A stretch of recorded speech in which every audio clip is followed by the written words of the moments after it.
꽃바구니가 몰려들고 있습니다. 이 참 어두운 전국 속에, 이런 분위기 속에 연일 꽃향기가 가득한 곳이 있다고 하는데, 김민지 기자 어딘지 소개해 주세요. 네, 윤석열 검찰총장이 일하고 있는 이 대검찰청 주변에 꽃바구니가 모여들고 있다. 이런 소식입니다. 어허. 대검찰청 건물 주변, 그리고 어휴. 대검찰청 로비까지 꽃바구니가 연일 배달되고 선물들도 이어지고 있다고 하는데요. 예. 윤석열 총장은 용기 있는 참 법조인이다. 깊은 존경심을 표한다라고 하면서 편지라든지 꽃다발, 응원 메시지를 담은 리본 이런 것들이 속속 도착하고 있다고 합니다. 왜 과거에 한때 이 조롱의 의미를 담아서 엿이 배달되기도 했었잖아요. 엿 배달됐었죠? 그것은 요즘엔 많이 없어졌는데 대신에 이제 응원의 메시지와 함께 꽃바구니들이 계속 배달되고 있다는 소식입니다. 예, 근데 진짜 저렇게 대검찰청 앞에 꽃바구니가 저렇게 많이 놓여진 모습은 아마 좀처럼 좀 보기 힘든 모습 같은데요. 저는 그러니까 이게 사실 저런 문화를 우리가 처음 보지 않습니까? 네. 대한민국 검찰은 항상 비난받는 존재였고 비판받는 그러니까요. 존재였는데 사실 검찰이 이번에 합당한 수사를 하고 있음에도 불구하고 정파적 이해 때문에 대통령의 열성 지지자 또는 조국 장관의 열성 지지자들이 뭐 엿을 보내서 이렇게 좀 부정적인 의미로 이렇게 항의하고 이런 것들을 보면서 네. 사실 그걸 보면서 양식 있는 시민들이라면 저게 제대로 된 문화인가. 그러니까 검찰이 평소에 욕먹다고 제대로 된 일을 하고 있는데 거기에 대해 가지고 자신들의 이익과 맞지 않는다고 비난하는 모습 보면서 당연히 누구라도 저렇게 하고 싶었을 겁니다. 저는 마찬가지로 오늘도 아까 제가 언급했지만 7시부터 또 학생들이 나서는데 정치인들이나 또 이름이 알려진 사람들은 또 학생들이 오해 살까봐 움직이지 못하는데 오늘 저희 방송 보고 계신 분들 지금 방송 다 보시고 출발하시면 7시 전에 서울대 연대구도 도착할 수 있습니다. 가셔가지고 물이라도 하나씩 사주십시오. 알겠습니다. 이준석 의원은 뭐 안 가요? 오늘? 어디? 저는 와달라고 하는데도 못 가요. 저는. 못 가요? 예. 얼마나 제 사진이 찍히면 또 민주당은 아싸 하면서 또 공격하겠습니까? 이게 아마 학생들이 아닌 유명인들 관계없는 사람이 가면은 저런 사람들이 대부분이다라고 또 나올 겁니다. 선동했다고 탈 거 하니까요. 지금 방송 보시는 분들 중에 분노하신 분 있으면 가시면 됩니다. 그게 더 맞습니다. 알겠습니다. 저는 아까 그 조배숙 의원이 조국 씨를 이렇게 보면서 눈을 마주치지 못하면서 이 밑에 깔고 얘기를 하는데 저분 참 이 얇으신 분이군요. 정치하시는 분 치고는. 그런데 가서 정말 인사를 하고 다니는 조국 씨의 저 잘생긴 얼굴과 그 뭐랄까 두터움에 참 저는 참 드릴 말씀이 없습니다. 예. 자, 살아있는 권력에 대해서 거침없이 수사하고 어떤 문제를 제기하는 것은 굉장히 의미가 있다고 보지만 저는 초기에 검찰도 법과 헌법 질서 안에 있는 거거든요. 네. 근데 어찌됐든 청문 절차라는 것이 대통령이 행정부 수장으로서 검찰을 관리하는 어떻게 보면 행정부 수장으로서 제안을 한 거 국회에. 근데 국회에 제안해서 야당이 고발을 했다고 해서 검찰이 바로 그걸 압수수색한 전례가 없었어요. 그래서 이것이야말로 완전히 정치검찰화 된 거다. 그러면 인사를 누가 하느냐? 대통령이 하는 게 아니라 검찰이 앞으로 하는 게 되는 거예요. 그래서 문제제기를 하는 건데 저는 검찰이 정말로 올바르게 수사를 했으면 좋겠어요. 어느 비중을 두지 말고. 예를 들면 야당의 어떤 그 검찰 수사 고발이나 이런 거에 대해서는 굉장히 죽은 시계다라는 얘기도 있어요. 요즘에. 침묵하고 있잖아요. 예를 들면 지금 시민단체에서 나경원 원내대표의 아들의 부정입학과 관련돼서 문제제기를 한 거거든요. 근데 이런 부분에 대해서도 빠르게 수사를 해야 된다고 봐요. 멈춰있지 마시고. 자, 중요한 포인트를 말씀하셨는데 검찰 개혁은 인사권의 중립성입니다. 요체가 공수처를 만들고 뭐 검사들이 경찰을 지휘하는 문제를 뭐 나누는 게 아니고 그렇기 때문에 이번에 저런 꽃바구니가 검찰에 보내는 국민들의 박수다. 예. 저는 그렇게 생각합니다. 자, 여론조사 하나 볼게요. 여론조사 좀 보여주시죠. 조국 법무부 장관 임명과 관련된 국민들의 찬반 여론조사가 나왔습니다. 오늘 발표된 조사입니다. 리얼미터라는 기관에서 한 조사고요. 그런데 보시면 반대한다. 이거 임명 잘못한 거다라는 게 55.5%가 나왔습니다. 그리고 오케이 잘한 결정입니다가 35.3이에요. 근데 9월 첫째 주랑 지금 오늘 발표된 오른쪽 거랑 한번 좀 추이를 한번 봐주세요. 반대는 잘못했다라는 건 쭉 늘고요. 잘했다라는 거는 쫙 빠지고 있습니다. 55.5와 35.3이니까 무려 20.2%포인트 이상이 이번 결정이 잘못된 결정이다라는 게 국민들의 생각이신 것 같은데요. 이준석 의원 저 메시지가 주는 게 큰 것 같습니다. 저는 이제 쓸 카드 다 썼다. 그러니까 조국 법무부 장관이 처음에 이제 법무부 장관 된 뒤로 본인이 반전 카드라고 생각했던 것이 사법개혁이나 이런 것들에 대한 아이디어 열거하는 것들이었어요. 예. 사실상 본인의 어젠 도덕성 논란 때문에 그 내용은 뭐 다 이제 흐물어졌고 그렇다면은 조국 장관 임명을 통해 가지고 얻을 수 있는 긍정적 효과가 뭐냐 했을 때 저는 뭐 쌓아놓은 거 다 썼기 때문에 이제 계속 하락 국면이 있을 것이다 이렇게 보는 것이고요. 뭐 예. 기억나는 거 형사 벌금 같은 거 돈 많은 사람이 많이 내게 하겠다. 뭐 알아요. 근데 알아도 반응이 없잖아요. 그게 왜 사법개혁이냐? 그게 뭐 대단한 거냐? 검찰개혁 어떻게 할 거냐 했더니 인사권을 제대로 활용하는 것만으로도 할 수 있다. 아니 그거는 그냥 운용의 묘를 살리겠다는 것이지 제도적으로 어떤 틀을 개선하겠다는 걸 보이기는 어렵거든요. 예. 피의사실 공표 제한하겠다. 그거 본인들이 예전에 변창훈 검사나 아니면 뭐 여러 적폐청사 수사할 때는 엄격하게 적용하지 않았으면서 지금 와가지고 내가 문제되니까 하겠다? 이게 지금까지 장관 임명 뒤에도 여러 가지 반전 시도를 했으나 예. 뭐 성과가 녹록치 않은 겁니다. 그렇기 예. 때문에 앞으로는 이런 어떤 계속 의혹 제기에 대해 가지고 본인이 형사적으로 대응하는 것 외에는 여론 반전이 쉽지 않을 것이다 이렇게 봅니다. 또 하나 여론조사 좀 봅시다.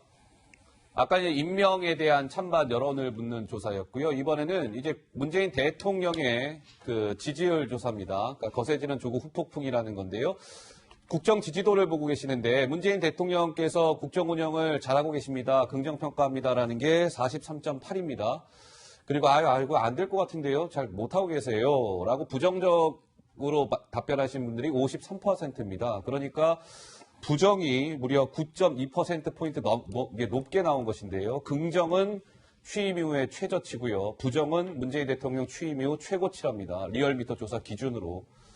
김현선 본부장님, 근데 이게요.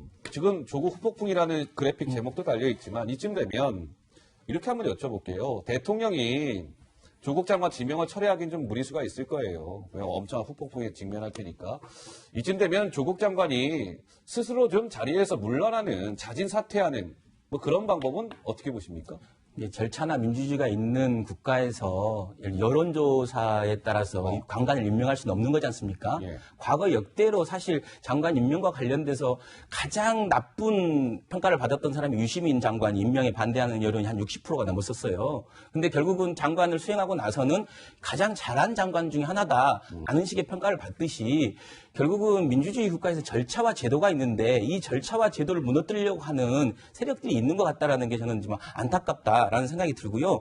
다만 저는 대통령 지지율과 관련돼서는 좀 이렇게 위험하게 보는 건 뭐냐면 지금 문재인 대통령이 41%의 지지를 얻고 대통령이 되셨거든요. 예. 근데 만약에 대통령 지지가 41%를 떨어지면, 그러니까 본인이 얻었던 지지보다 긍정이 떨어지면 상당히 국정 운영에 이게 꼭 이런 조국 문제뿐만 아니라 조국 장관의 인사 문제뿐만 아니라 지금 남변화 있는 남북 관계 문제라든가 외교의 문제라든가 민생 경제 문제 이런 산적해 있는 현안들과 관련돼서 예. 수동하는 동력이 상당히 떨어질 수밖에 없어서 좀 안타깝게 보고 있고 심각하게 받아들여야 된다라고 봅니다. 자, 저는 거기서 예. 하나 말씀드리면요.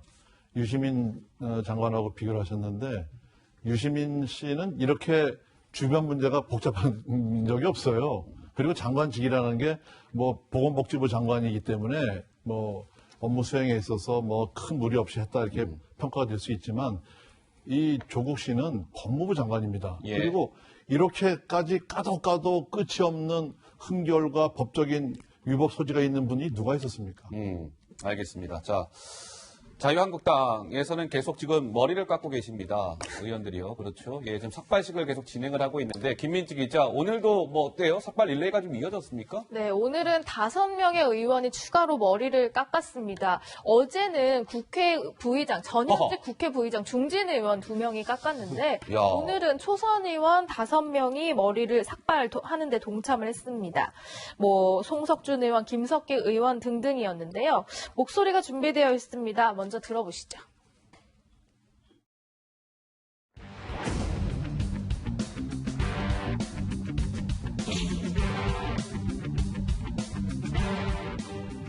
방금 중앙시절 이후 40년 만에 삭발을 했습니다.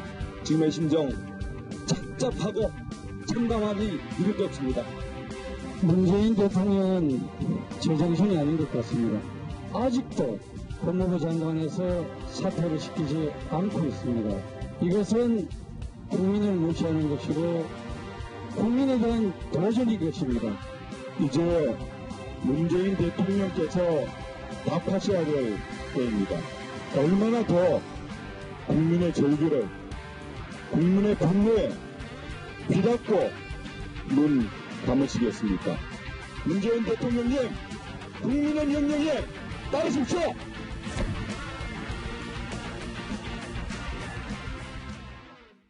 네, 오늘 5명의 김민지 기자 다 5명의 초선 의원들입니까? 네, 그렇습니다. 자유한국당의 초선 의원 5명이 국회 앞에서 삭발을 했습니다. 예, 김석기, 송석준, 이만희, 장석춘, 최교일 의원 이렇게 5명이요. 그래서 당분간 저 한국당의 삭발 릴레이는 이어질 것 같습니다. 지금까지 16명의 야권 인사들이 지금 조국 사태와 관련해서 삭발을 진행을 했다고 하는데요. 오늘 자유한국당의 저 삭발 릴레이와 관련해서요. 호평이 아닌 약간의 혹평을 한 정치인이 있습니다. 누가 무슨 메시지로 혹평을 했을까요? 잠깐 들어보시죠. 삭발을 하면은 그 순간 알려지지만은 국민들은 또 저런 일 하라. 삭발만 남쳤었을 머릿속에. 뒤통수는 예쁘시던데. 릴레이로 지금 계속 하고 있으니까 이게 잘못하면은 국회가 아니라 국조사가 돼요. 국조사 알아요? 국회 조계사가 되게 생겼어요. 네, 약간 조롱성 발언이라고 해야 될까요? 국회 조계사가 되겠습니다. 이러다가 이제 박지원 의원 그렇게 얘기했습니다만 이준석 의원 어떻게 보세요? 그것보다 이번 사태를 겪으면서 지난 한 달간 박지원 의원의 조국 장관에 대한 평가가 네. 몇 번이나 손바닥 뒤집듯이 바뀌었는지를 많은 국민들이 기억할 겁니다. 어허. 그러니까 저거 나름 이제 결기 있게 삭발하는 거 조롱할 것이 아니라 본인은 지금 사태에서 왜 이렇게 왔다 갔다 하는지 한번 성찰해 보셨으면 하는 생각이고요. 예. 저는 지금 야권의 대응 전략이 있어가지고 그리고 점선면이 중요하다 보는데 점이라는 거는 저렇게 한 사람 한 사람이 삭발하는 것은 이제 사진 한 장 남고 끝입니다. 사실 그 시점에서 아주 강한 투쟁이긴 하지만은 그리고 단식하는 분도 있어요. 이학재 의원 같이. 맞아요. 이건 좀 길게 이어지지만은 선이긴 하지만은 반대로 이제 한 열흘쯤 지나야지 사람들이 주목하기 시작합니다. 허허. 그러니까 그런 어떤 한계성이 있고요. 예. 근데 제가 면이라고 하는 것은 예전에 국정농단 때 이제 시위하고 이렇게 했을 때 보면은 예. 대권 주자는 이 국면을 이끌고 나갈 수 있는 큰 전략을 세워야 되는 겁니다. 그 당시에도 안철수, 문재인 등 야권의 대선 주자들이 주저하는 사이에 예. 갑자기 성남시장인 이재명 지금 지사가 갑자기 튀어 올라가지고 탄핵이라든지 아니면 정권 교체로 가자라는 큰 틀을 제시하면서 그때 이재명 지사가 대권 지지율 많이 오르고 했던 거거든요. 예. 지금 야권 주자들 같은 경우에는 대선 주자들 같이 놀아야 되는데 네. 그렇게 안 하고 있습니다. 예를 들어 이 판에서는 이렇게 생각해요. 젊은 세대가 원하는 것 그리고 지금의 학부모들이 실망한 것 예를 들어 입시 제도에 대해 가지고 대폭적인 개혁을 하자라든지 좀 전격적인 메시지들 정책 메시지가 나와야 그 미래 메시지를 공감해가지고 세력이 되는 거거든요. 예. 예를 들어 국공립대 전부 다 정시 100% 해봅시다. 아니면 장학금 같은 것들 이번에 불투명하게 집행됐던 것들이 나왔으니까 소득 30% 이하 같은 경우에 아니면은 성적 장학금 말고 소득 장학금 주지 말자라든지 이게 나중에 현실화되고 안 되고의 문제가 아니라 당신들이 우리가 원하는 것을 꿰뚫고 있구나라는 인상을 주기 위해서라도 야권이 나서야 되는데 예. 지금은 저런 퍼포먼스 같은 경우에는 당신들이 진짜 조국 장관 싫어하고 문재인 대통령 싫어하는 건 알겠다 정도까지 가지 당신들에게 호감을 준 정도는 아니다라는 제한이 있는 것 같아요. 그래서 그걸 지금부터 야권의 대권 주자들이 뭐 황교안 대표부터 유승민 의원, 나경원 원내대표 다 포함해가지고 그걸 고민해야 이 된다? 고민을 같이 하는 게 점선 면에서 면에 해당하는 좀 큰 전략이 아닐까 싶습니다. 알겠습니다. 자, 저희가 오늘 좀 이제 여론조사 많이 보여드리게 되는데요. 또 다른 여론조사 하나 있는데 좀 볼까요? 자, 이번 이제 조국 사태 이후에 이 당 지지율이 어떻게 변화했을지도 궁금하실 것 같아서 준비했습니다. 더불어민주당은 지난주는 39.5였어요. 39.5였는데 일주일 사이에 1.3%포인트가 빠져서 38.2%를 기록했습니다. 자유한국당 지난주 30.1이었어요. 그런데 한 주 사이에 2%포인트가 올랐네요. 그래서 32.1. 그러니까 두 당의 지지율 격차가 6.1%포인트 차이로 그동안에 비하면 민주당과 한국당의 지지율이 좀 바짝 붙은 셈입니다. 예, 이게 이제 당 지지율, 이게 일종의 삭발의 효과다, 이제 이런 해석도 나옵니다만, 이 각 정당의 지지율이 앞으로도 어떻게 변화할지 주목해서 봐야 될 것 같고요. 자, 김민지 기자. 네. 그런데요, 이 조국 사태가 지금 이제 한참 됐어요. 한참 됐는데, 여야는 어떻게 뭐 좀 동상이몽입니까? 어떻습니까? 일단 저 당 지지율이 저렇게 나왔잖아요. 그런데 어제와 오늘 여야 지도부의 발언을 좀 보면요. 속내가 조금씩 드러나고 있습니다. 그래요? 어제 창당 64주년을 맞은 더불어민주당의 이해찬 대표는요. 조금은 총선에 대한 위기감 이런 것들을 강조하면서 좀 뭔가 의원들을 독려하는 그런 모습을 보이고 연일 삭발투쟁을 이어가고 있는 자유한국당에서는 조금 더 고무된 분위기로 독려하는 그런 뭐 상반된 목소리가 나왔습니다. 직접 들어보시죠. 먼저 앞장서서 삭발투쟁을 해주시는 당대표께 감사의 박수를 우리가 다 같이 한번 쳐보면 어떨까 이런 생각을 해봅니다. 삭발투쟁을 먼저 이끌으셨던 오늘 박인숙 의원님 또 그 이후에 삭발투쟁에 동참해주신 모든 의원님들께 감사드립니다. 정권을 뺏겨서는 절대로 안 되겠구나 하는 걸 새삼 각오를 합니다. 이번에 내년 총선에서 우리가 아주 좋은 성과를 내고 그 힘을 바탕으로 해서 문재인 정부를 성공을 시키고 재집권을 해서 우리가 갖고 있는 정책에 완전히 뿌리를 내리도록 하는 것이 앞으로의 중요한 과제라고 생각을 합니다. 네, 지금 들으신 것처럼 이렇게 여야의 생각은 그 속내는 좀 다른 것 같습니다. 아마 다음 주에 그 정기국회가 시작되는 것으로 알고 있는데요. 또 다른 조국 난타전을 예고했다. 다음 주부터 시작되는 정기국회 조국 공방이 또 이어질 것 같습니다. 자, 어느덧 시간이 다 됐습니다. 저는 60초 1분 후에 다시 돌아옵니다.